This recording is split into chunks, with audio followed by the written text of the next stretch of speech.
Good afternoon. It's a very good afternoon because at long last I can announce a ceasefire and a hostage deal has been reached between Israel and Hamas. For more than 15 months of conflict that began with Hezbollah's brutal massacre on October the 7th, more than 15 months of terror for the hostages, their families, the Israeli people, more than 15 months of suffering by the innocent people of Gaza. Fighting in Gaza will stop, and soon the hostages will return home to their families. The elements of this deal were what I laid out in detail this past May, which was embraced by countries around the world and endorsed overwhelmingly by the UN Security Council. The deal is structured in 3 phases. Phase 1 will last 6 weeks. It includes a full and complete ceasefire, withdrawal of Israeli forces from all the populated areas of Gaza, and the release of a number of hostages held by Hamas, including women and elderly and the wounded. And I'm proud to say Americans will be part of that hostage release in Phase 1 as well. And the Vice President and I cannot wait to welcome them home. In exchange, Israel released hundreds of Palestinian prisoners. And during Phase 1, the Palestinians can also return to their neighborhoods in all the areas of Gaza. And the surge of humanitarian assistance into Gaza will begin. And the innocent people can have a greater access to these vital supplies. You know, during the next 6 weeks, Israel will negotiate the necessary arrangements to get Phase 2, which is a permanent end of the war. Let me say it again, a permanent end of the war. There are a number of details to negotiate to move from Phase 1 to Phase 2, but the plan says if negotiations take longer than 6 weeks, the ceasefire will continue as long as the negotiations continue. I've spoken to the Emir of Kuwait and the President of Egypt, and we have pledged to make sure the negotiations will keep moving forward for as long as it takes.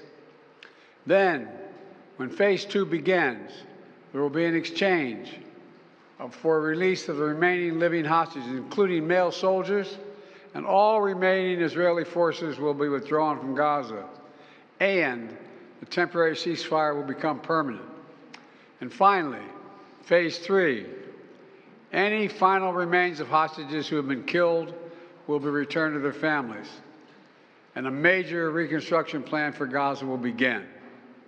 This is the ceasefire agreement I introduced last spring. Today, Hamas and Israel have agreed to that ceasefire agreement and the whole ending the war. You know, those of you who have followed the negotiations can attest, the road to this deal has not been easy. I've worked in foreign policy for decades. This is one of the toughest negotiations I've ever experienced.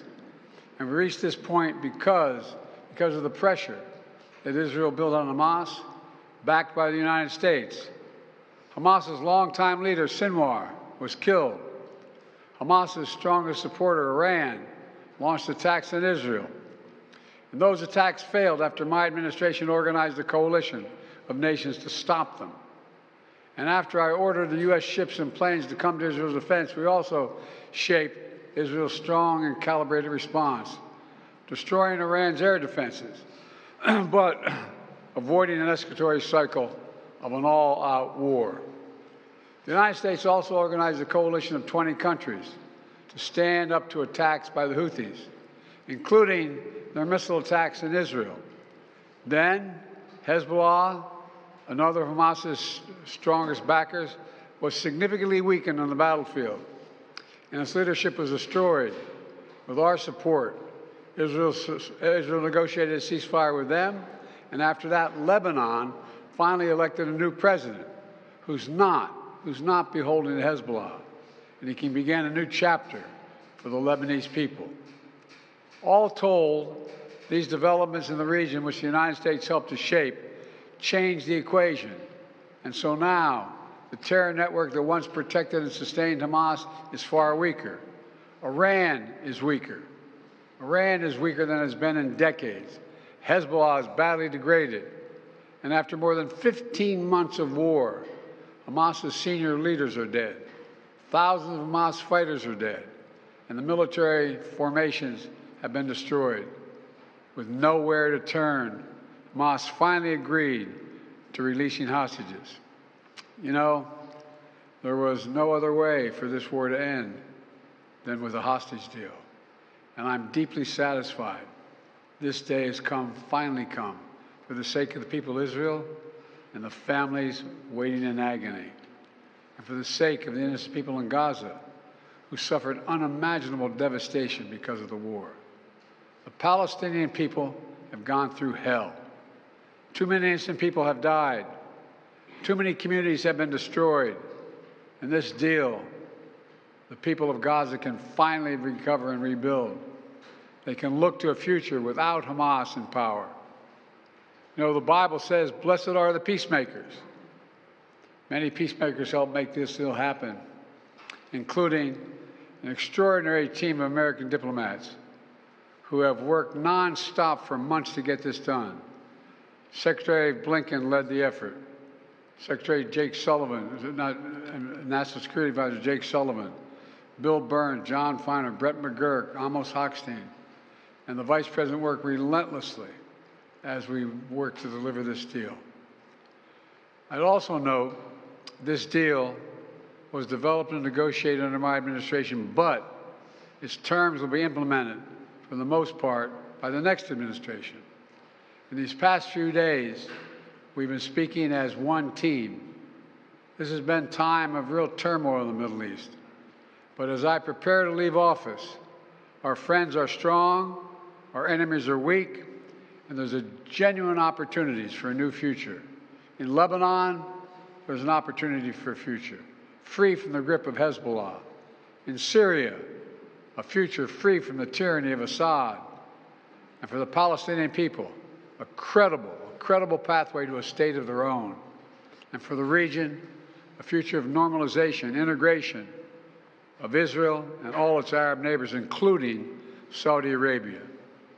At the G20 in Delhi in September 23, I rallied key countries behind a vision of an economic corridor from India across the Middle East to Europe.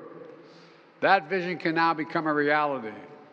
There are risks as well, including ISIS and Iran, even in a badly weakened state. But we're handing off to the next team a real opportunity for a better future for the Middle East.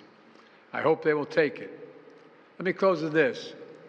My friend for years in the United States Senate, former Senator George Mitchell, who did so much to forge peace in Northern Ireland, once said about diplomacy, he said, "It is a 700 days of failure and 1 day of success."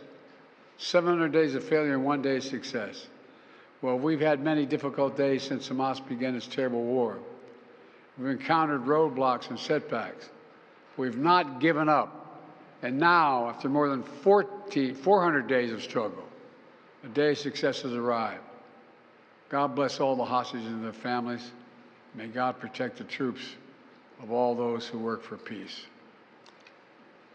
Mr. President, how do you see the future of Gaza now? As you were saying, the implementation of this deal will be in the hands of the next administration, and basically they will shape the future of Gaza. So how do you see this future? And also, how much credit do you give to the Trump team for this deal? Trump is already taking credit for it. Well, you know, this is the exact framework of the deal I proposed back in May. Exact. And we got the world to endorse it. Secondly, it's America's support for Israel that helped them badly weaken Hamas and its backers and create the conditions for this deal. And thirdly, I knew this deal would have to be implemented by the next team, so I told my team to coordinate closely with the incoming team to make sure we're all speaking with the same voice, because that's what American presidents do. Thank you. How many Americans will be released when the hostages are being released? All the exact detail of how many people are being held, how many bodies will be returned, and less, will all be forthcoming. All of it, all of it. Thank you.